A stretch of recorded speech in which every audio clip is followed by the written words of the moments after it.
Hello viewers, আসসালামু আলাইকুম। আশা করি সকলে অনেক অনেক ভালো আছেন। আমিও অনেক ভালো আছি। আজকে আরেকটি ওষুধ নিয়ে রিভিউ করব, অর্থাৎ আরেকটি ঔষধ নিয়ে বিস্তারিত আলোচনা করব। আজকে যে ওষুধটা নিয়ে রিভিউ করব, ওষুধটার নাম হচ্ছে ট্যাবলেট সানবুর 30mg মামস ট্যাবলেট। আজকে এই সানবুর ট্যাবলেটটা নিয়ে বিস্তারিত আলোচনা করব। এই সানবুর ট্যাবলেটটা সম্পর্কে বিস্তারিত জানতে ভিডিওটা না টেনে প্রথম থেকে শেষ পর্যন্ত অবশ্যই দেখতে থাকুন। আর যারা আমাদের স্বাস্থ্যকথন চ্যানেলটি এখনো সাবস্ক্রাইব করেননি, তারা দয়া করে আমাদের স্বাস্থ্যকথন চ্যানেলটি সাবস্ক্রাইব করে আমাদের সাথেই থাকুন এবং পরবর্তী স্বাস্থ্য বিষয়ক ভিডিও নোটিফিকেশন সবার আগে পেতে পাশে থাকা বেল আইকনটি ক্লিক করে রাখুন। আজকের আলোচনার বিষয় ট্যাবলেট সানবুর A to Z full review. এই ওষুধটার কোম্পানির নাম হচ্ছে সানবুর 30mg ট্যাবলেট। এই ট্যাবলেটটার জেনেরিক নাম হচ্ছে ডেক্সল্যান্সোপ্রাজল মাপস টেকনোলজি 30mg। অর্থাৎ অনেকে ডেক্সল্যান্সোপ্রাজল ট্যাবলেট সম্পর্কে জানেন, ডেক্সলান, ডেক্সোগার্ড, ডেক্সোফ্লেক্স, ল্যান্সোডি, অনেক নামেই আছে ডেক্সল্যান্সোপ্রাজল। আর এই অপসোনিন ফার্মা এই ট্যাবলেটটাকে মাপস টেকনোলজিতে বাজারে নিয়ে এসেছে সানবুর নামে। সানবুর মাপস 30mg ট্যাবলেট। এই ট্যাবলেটটার প্রস্তুতকারক কোম্পানি হচ্ছে অপসোনিন ফার্মাসিউটিক্যালস লিমিটেড। এই সানবুর ট্যাবলেটটার নির্দেশনা হচ্ছে, এক নম্বরে হচ্ছে ইরোসিভ ইসোফেগাইটিস। ইরোসিভ ইসোফেগাইটিস হচ্ছে আমাদের গলা থেকে পাকস্থলী পর্যন্ত যে নালীটা রয়েছে সেটাকে ইসোফেগাস বলা হয়। এই ইসোফেগাসের মধ্যে যদি জ্বালা পোড়া বা প্রদাহ হয়ে থাকে তাহলে সেটাকে বলা হয় ইরোসিভ ইসোফেগাইটিস। আরেকটা ইন্ডিকেশন রয়েছে বা নির্দেশনা রয়েছে, সেটা হচ্ছে জার্ড। জার্ড হচ্ছে গ্যাস্ট্রো ইসোফেজিয়াল রিফ্লাক্স ডিজিজ, অর্থাৎ ইসোফেগাস এবং গ্যাস্ট্রিকটা হচ্ছে পাকস্থলী থেকে টক ডেকুরের মাধ্যমে উপরের দিকে অ্যাসিডটা বা গ্যাসটা রিফ্লাক্স হয়।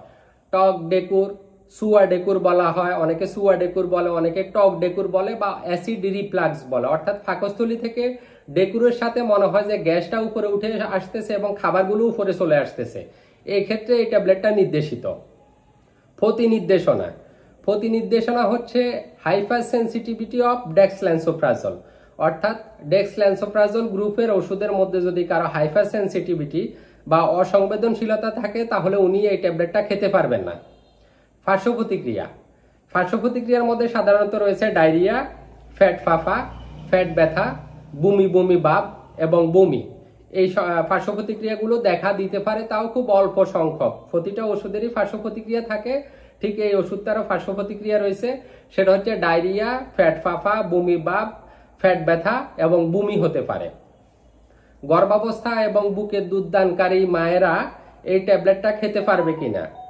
গর্ভাবস্থায় এই ট্যাবলেটটার ক্যাটাগরি হচ্ছে বি, অর্থাৎ গর্ভাবস্থা এই ট্যাবলেটটা খাওয়া যাবে। এবং বুকের দুধদানকারী মায়েরা খেতে পারবে কিনা সেক্ষেত্রে সঠিক কোনো তথ্য এখনো পাওয়া যায় নাই, তবে আপনার ডাক্তার যদি লিখে থাকেন তাহলে অবশ্যই খেতে পারবেন। মাত্রা এবং সেবন বিধি, অর্থাৎ কিভাবে খাবেন, কি মাত্রায় খাবেন, কয়টা করে খাবেন। এক নাম্বার হচ্ছে ইরোসিভ ইসোফেগাইটিস, সেটার ক্ষেত্রে মাত্রা হচ্ছে একটি করে ট্যাবলেট দৈনিক একবার 8 সপ্তাহ বা 2 মাস। জার্ড বা গ্যাস্ট্রো ইসোফেজিয়াল রিফ্লাক্স ডিজিজের ক্ষেত্রে মাত্রা হচ্ছে একটি করে ট্যাবলেট দৈনিক একবার 60 সপ্তাহ বা 1 মাস। মেনটেনেন্স ডোজ হচ্ছে যে আপনার একটা রোগ দেখা দিয়েছে, সেই রোগটা সেরে যাওয়ার জন্য আপনি একটা মাত্রায় ওষুধ খেলেন এবং ভবিষ্যতে যেন সেই রোগটা না হয় সেটাকে মেনটেনেন্স বলা হয়ে থাকে। এই মেনটেনেন্স ডোজ হচ্ছে একটা করে ট্যাবলেট দৈনিক একবার 6 মাস পর্যন্ত আপনি খেতে পারবেন এই ট্যাবলেটটা। দাম হচ্ছে সানবুর 30mg মামস ট্যাবলেটের প্রতি ট্যাবলেটের দাম হচ্ছে 12 টাকা করে। একটি ফাতাতে 10টি করে ট্যাবলেট থাকে, দাম হচ্ছে 120 টাকা। একটি বাক্সর মধ্যে 30টা ট্যাবলেট থাকে, দাম হচ্ছে 360 টাকা। তো বন্ধুরা, আজকের আলোচনা এতটুকুই ছিল ট্যাবলেট সানবুর A to Z full review. আশা করি বুঝতে পেরেছেন। যদি না বুঝে থাকেন তাহলে কোনো পয়েন্ট যদি বুঝতে অসুবিধা হয় তাহলে আমাদেরকে কমেন্ট করে জানাবেন। ইনশাআল্লাহ আবারও দেখা হবে। আসসালামু আলাইকুম, আল্লাহ হাফেজ।